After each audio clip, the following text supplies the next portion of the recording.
राजनीति, आंदोलन, किसान, करप्शन, गरीबी, इन सभी मुद्दों पर आवाज उठाएगा अब तक न्यूज इंडिया। सत्ता के आगे जब भी सवाल कमजोर पड़ने लग जाए तो सवाल उठाने पड़ते हैं। बोल के लफ्ज आजाद है तेरे, बोल के सच जिंदा है अब तक।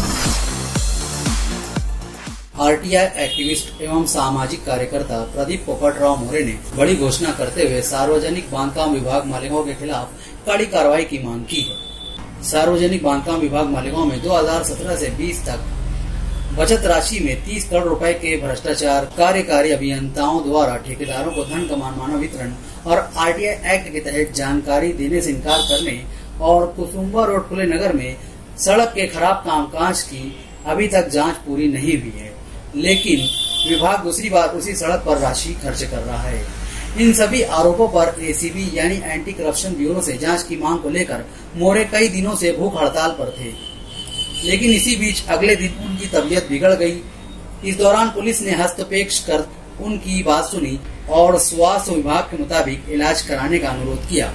डॉक्टरों की टीम ने उनकी मेडिकल जांच की और बताया कि उन्हें इलाज की जरूरत है। इसलिए पुलिस अधिकारी आईपीएस सूरज गुंजल, उप विभागीय पुलिस अधिकारी मालेगांव ग्रामीण नितिन गणापुरे ने मोरे को समझाया और उन्हें अपना अनशन वापस लेने के लिए कहा। इस अवसर पर प्रदीप मोरे ने कहा कि मैं भूख हड़ताल को स्थायी रूप से निलंबित कर रहा हूं और अगर मेरे सवालों का संतोषजनक जवाब नहीं दिया गया और अगर भ्रष्टाचार की जांच नहीं की गई तो मैं फिर से भूख हड़ताल शुरू कर दूंगा।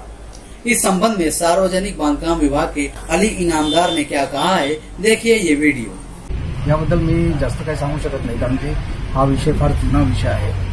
8 वर्ष 9 वर्ष जुना विषय आहे आणि त्याच्यावर काही चौकशी असेल तर ती वरिष्ठ स्तरावर चालू आहे आणि ती त्यांच्या स्तरावर चालू असल्याने माझ्याकडनं कोणतंही भाष्य करतं ते चुकीचं होईल।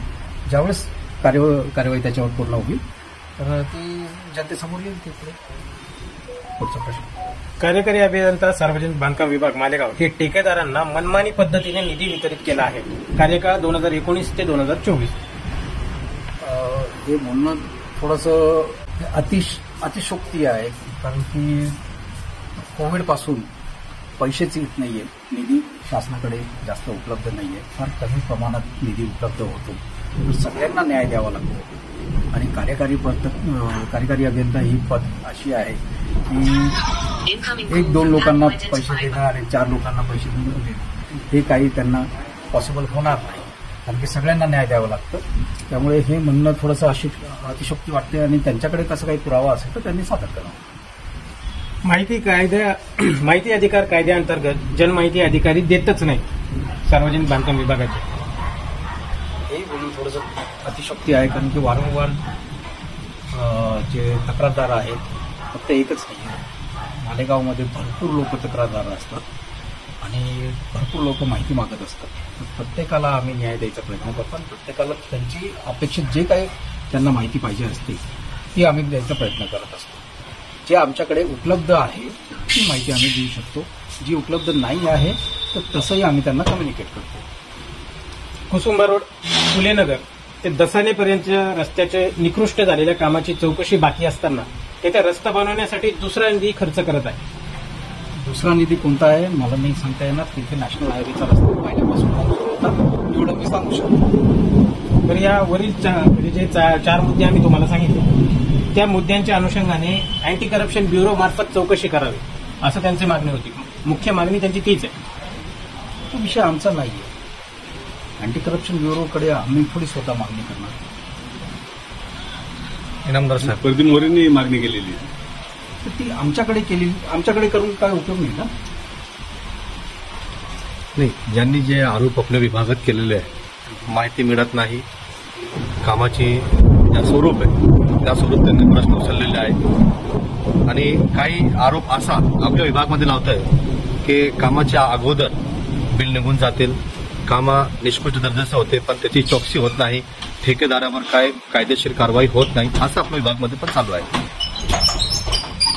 परत मी आपल्याला फार प्रामाणिकपणे सांगू इच्छितो की ठेकेदाराला ॲडव्हान्समध्ये बिल देण्यासाठी कोणतीही तरतूद नाही आहे। ॲडव्हान्समध्ये बिल देणं देण्यासाठी निधीच उपलब्ध नाहीये आपल्याकडे. जे कामं झालेली आहे आज मालेगावमध्ये आपल्याला मी सांगू शकतो एवढं की भरपूर आमचं काम जे झालेलं आहे त्याचे भरपूर पैसे अजूनही शासनदारी जेव्हा पैसे येत नाहीये आणि जे काम झालेले आहे त्यांनाच आम्ही पैसे देऊ शकत नाही तर इतरांना आम्ही ऍडव्हान्स देणं आणि ते थोडंसं अतिशयोक्ती आहे.